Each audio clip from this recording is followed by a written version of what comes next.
13 juillet 2022.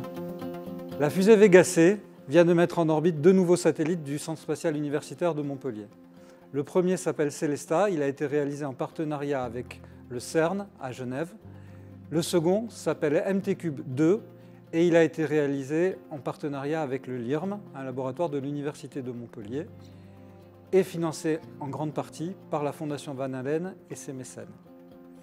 Ces deux nanosatellites vont être déposés sur une orbite particulièrement difficile pour un CubeSat, et cela est un véritable challenge pour les équipes du CSUM. Tout d'abord, cette orbite est située à 6000 km de la Terre, soit environ 10 fois plus haute que la plupart des orbites de nanosatellites. C'est vraiment une première mondiale. Deuxièmement, ces nanosatellites vont se retrouver dans une zone où les radiations sont extrêmement intenses. Si intenses que d'habitude aucun satellite ne va sur ces orbites-là.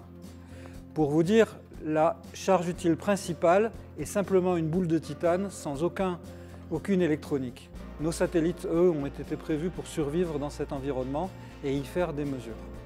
Enfin, étant donné que Robusta 1B, notre satellite lancé en 2017, est toujours en orbite, les équipes du CSU vont devoir opérer 3 satellites en même temps en orbite, ce qui présente un véritable challenge.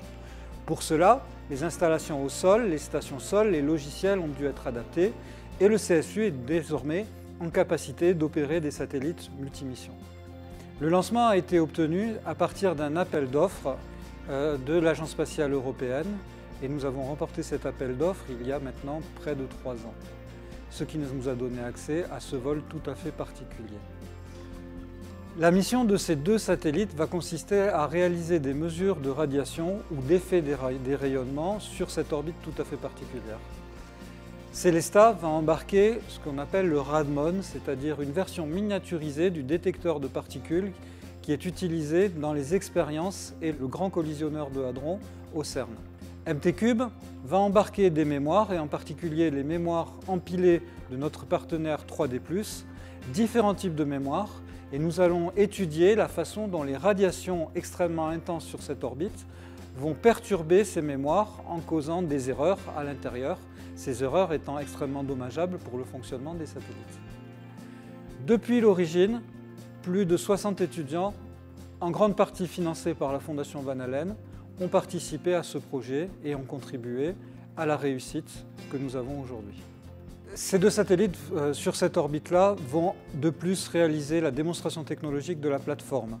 La plateforme 1U du CSU, jusqu'à présent, a volé sur des orbites qu'on appelle LEO, c'est-à-dire entre 500 et 600 km d'altitude, et c'est très bien comporté puisque Robusta 1B, lancé en 2017, est toujours opérationnel. Ici, nous allons dans un environnement extrêmement dur du point de vue des radiations, très loin de la Terre, donc très difficile au niveau de la communication.